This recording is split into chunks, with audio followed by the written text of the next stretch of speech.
베드로전서 1장 13절부터 21절까지 있는 말씀을 보겠습니다.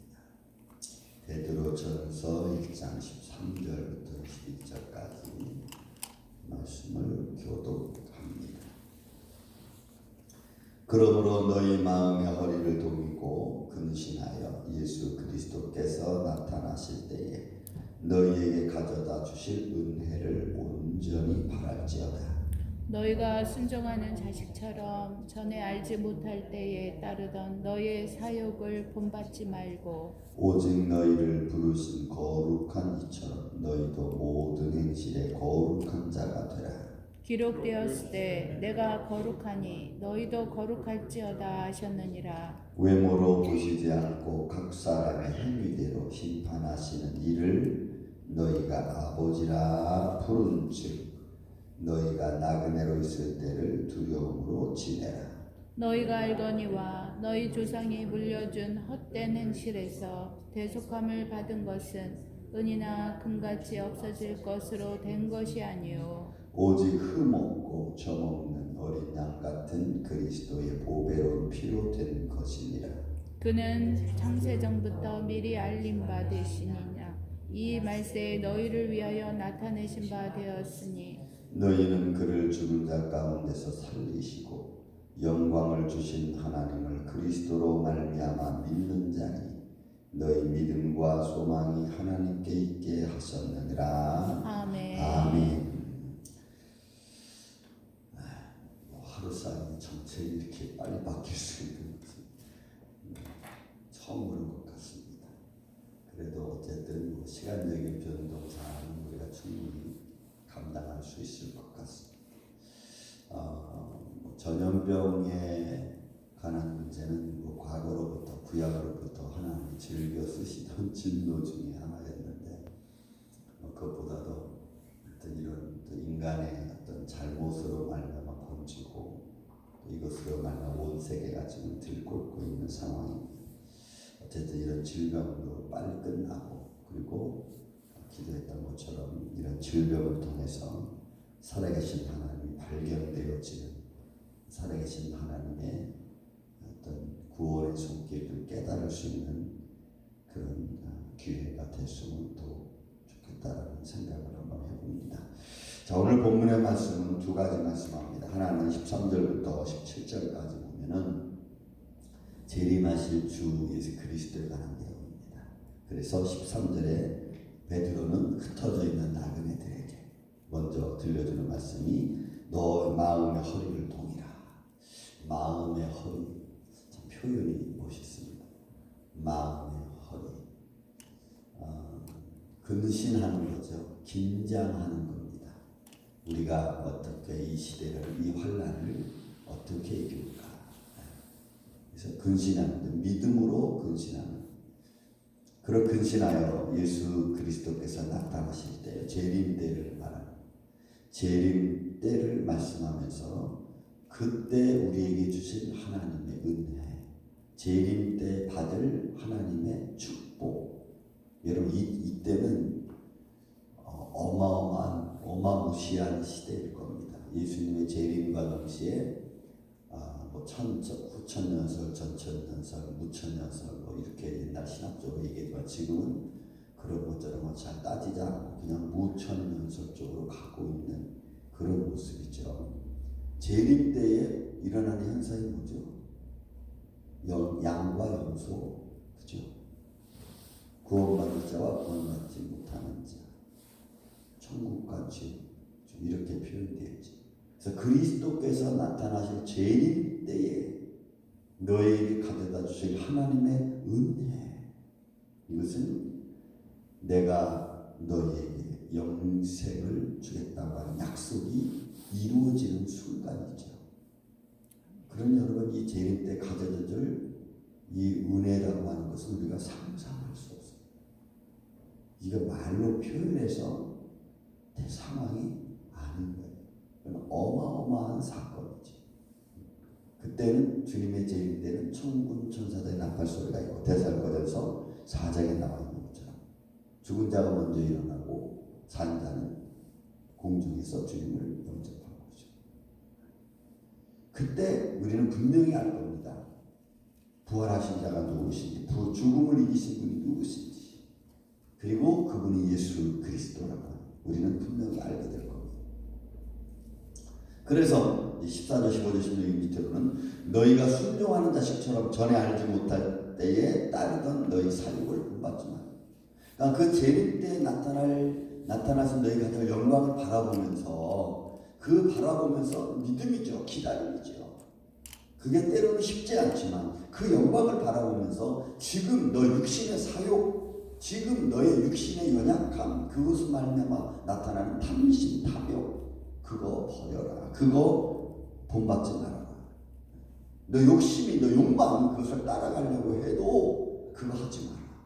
그런 욕망이 하나님 말씀을 거슬리게 해도 너는 말씀을 거슬리려고 하지 마라. 그러니 여러분, 그 영광을 바라보고 주님 오실 때 주실 그 은혜를 생각하면서 우리는 지금 우리의 육신적 안목의 종용, 육신의 종용, 이생의 자랑을 우리는 본받지 않는 마음을 계속해서 갖는 겁니다. 계속해서 어느 한순간만 갖고 끝나는 게 아니라 계속해서 나를 시험하고 나를 유혹할 때마다 우리는 이 말씀을 상고하고 이 말씀을 기억하고 이 말씀을 따라서 우리는 우리의 사욕으로부터 탐심으로부터 멀어지는 거죠. 그리고 우리가 가져야 될 것이 15절 16절이죠. 너희를 부르시니가 거룩한 이처럼 너희도 모든 행실에 거룩한 자가 되라. 왜? 그리스도께서 오실 그때 너희에게 줄 은혜를 생각하면 그 거룩한 모습에 너희가 참여하고 있어야 된다. 근데 그 거룩한 모습은 우리 힘으로 되는 게 아니잖아요. 주의 말씀과 기도로 되어지는 것이 거룩함이니까 그 거룩함으로 우리가 나아가는, 그러니까 주의 은혜가 늘 우리 안에 충만한 거죠. 기록됐을 때 내가 거룩한 너희도 거룩하죠. 그러니까 주님의 거룩함에 우리가 참여하는 거죠. 하나님의 영광에 우리가 들어가는 거죠. 하나님 우리를 불러주신 그 은혜 안에서, 또 말씀합니다. 그러므로 어떻게 돼요? 외모로 보시지 않고 각 사람 행위대로 심판하시는 이를 너희가 아버지라고 합니다. 그러니 여러분, 이게 거룩함과 또 하나님의 영광에 참여하는 것이 여러분 이게 믿음만 갖고 있다고 여러분 끝나는 것은 아닌 것 같아요. 여러분 행위가 분명히 여기에 포함됩니다. 거룩한 행실, 거룩한 행실이 여기에 포함되어 있어요. 거룩한 믿음은 우리가 많이 들었는데 거룩한 행실이 여기 포함되어 있어요. 그러니 그 행실을 보시고 심판하시는 하나님이라고 했으니까, 또 그를 우리가 아버지라고 했으니까 아버지가 내 행위를 보고 야 이놈아 너 그거 잘못했어, 야 이놈아 그러면 안 돼, 그래 잘했다, 수고했다. 그것은 우리의 행위 속에서 믿음의 행위를 통해서 나타난 결과를 보고 행위를 순종함을 보고 말씀하시는 것 아니겠어요? 그러므로 본문에 있는 말씀처럼 순종하는 자식처럼 이런 모습으로 우리가 나아가지 전에 알지 못했던 그런 죄악에 우리가 갈 수 없는 겁니다. 그렇게 행위를 보시고 심판하신 우리가 아버지라 불렀으니까 너희가 나그네 있을 때 두려움을 지니라. 여러분 나그네 좀 상반되는 의견 같지만 그렇지 않죠. 이건 하나 되죠. 우리를 부르시니까 아버지시고 그 아버지께서 나를 지금 잠시 육신의 몸을 죄악 가운데 거하고 있는 우리들, 그렇죠? 베드로는 이것을 나그네로 취급하고 있습니다. 너무 놀랍지 않습니까? 그래서 우리는 그때를 기다립니다. 저는 은근히 속으로 조금 즐기고 있는 것 같아요. 야, 하나님 때가 가까이 오고 있구나. 은근히 즐기는. 이럴 때 우리가 믿음을 지키고, 우리가 이럴 때 정말 믿는 자의 본이 돼야 되지 않을까. 은근히 그런 아주 이럴 때 마치 이런 것 같아요. 하나님 보고 계신 것 같아요. 하나님. 자, 그 다음에 18절 이후로부터는 또 여러분 이제 또 중요한 말씀 한 가지 더 중요한 것이 뭐냐면, 그렇게 그리스도께서 오시는 예수 그리스도, 또 우리 행위를 심판하시는 아버지, 거기에 대하여 18절에 또 말씀합니다. 너희가 알거니와 너희 조상이 물려준 헛된 행실에서 대속함을 받은 것은 이 대속함. 그러니까 우리의 모든 죄악 가운데서 죄의 억눌림에서 우리를 대속해 주신 자. 그는 누구인가? 어떻게 되었는가? 그 대속함이라는 게 어떻게 되었는가라는 것을 사실 18절에 던져놓고 나머지 뒤에 21절까지는 그분에 대하여 대속해 주신 자에 대하여 그 대속함이 어떻게 이루어진가를 이야기합니다. 그 첫째는 그것은 은이나 금으로 된 것이 아니라는 거죠. 그 속죄함이라는 것은 돈으로나 어떤 물질이나 어떤 것으로 된 것이 아니라는 거예요. 그러니 너희 죄가 깨끗이 씻어질 수밖에 없는 것은 바로 온전한 피 예수 그리스도의 보혈로 되어졌다. 그것이 이제 19절부터죠. 그는 흠없고 점없는 어린 양 같은 그리스도의 보배로운 피로 된 것이다. 세상적인 거로 너희 죄가 사해지고 너희가 거룩한 자가 된 게 아니고 오직 예수 그리스도의 보배로운 피로 됐다. 그러니 여러분 그 피가 얼마나 깨끗합니까? 흠없고 점없는 거죠. 그래서 우리가 하나님 앞에 나아가는 것은 주님이 우리를 지난주에 주일날 제가 말씀드린 것처럼 우리가 시험 당할 때 온전히 기쁘게 여기라고 주님이 하신 이유 중에 하나는 우리가 부족함이 없게 하라고 했잖아요. 근데 그 부족함이 없게 하는 것은 흠없고 점없고 우리의 육신의 연약함 결핍된 것을 채워주시는 보혈의 피를 말하는 거죠. 아멘. 그것이 우리로 하여금 하나님의 영생에 들어갈 수 있도록 이끌어 주시는 그 피가 우리를 다 모든 것을 대속했다. 그리고 이제 그 피가 어떻게 했어요? 20절에 나타났다는 거죠. 그는 창세전부터 미리 알리신 바 된 이시니 이 말세 너희를 위하여 나타나신 바 되었다. 그러니까 이미 창세전에 그렇게 하셨고 그렇게 준비하셨고 또 그 말씀이 이제는 나타났다는 거죠. 말세에 나타났다는 거죠. 그러므로 너희를 그를 죽은 자 가운데 살리시고 영광을 주신 아버지를 하나님을 그리스도로 말미암아 믿는 자니. 그러니까 우리의 믿음은 헛된 믿음이 아니고 우리의 믿음은 가식적일 수 없고 우리의 믿음은 상황에 따라 흔들릴 수 없고 왜? 그렇게 만들어진 그 믿음은 믿음의 근본이 예수 그리스도 우리의 대속함 앞으로 장차 오실 주 또 예수 그리스도 그것을 기반으로 해서 만들어진 믿음이고 또 그 안에 뭐가 있어요? 믿음과 소망이 있는 거죠.